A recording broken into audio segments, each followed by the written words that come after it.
Delusional to question COVID vaccination? Given all the craziness in January and February with the truckers' convoy, this story may have gone unnoticed. It's a story of Dr. Mel Bruchet. He's an 80-year-old, very healthy and active grandfather. This makes him 1 year younger than Dr. Fauci. He is a respected and recently retired physician in Vancouver, British Columbia.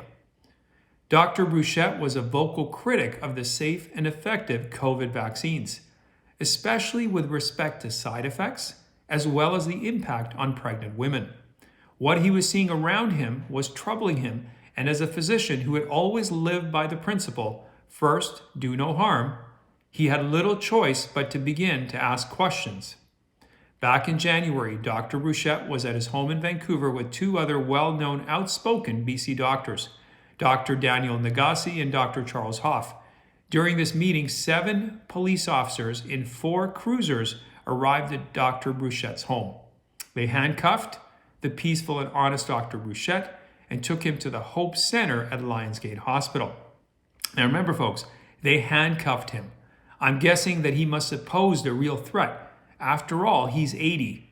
He was administered drugs and then forcibly transferred to a psychiatric ward, where he was committed under the Mental Health Act against his will and detained for 25 days. During this time, he was deprived of his basic rights, such as access to a telephone.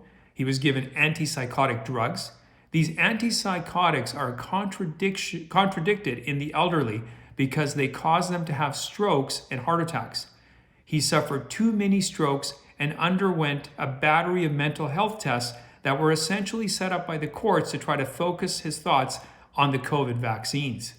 Now, bear in mind, as a physician, he had a front row seat to all things COVID and vaccines.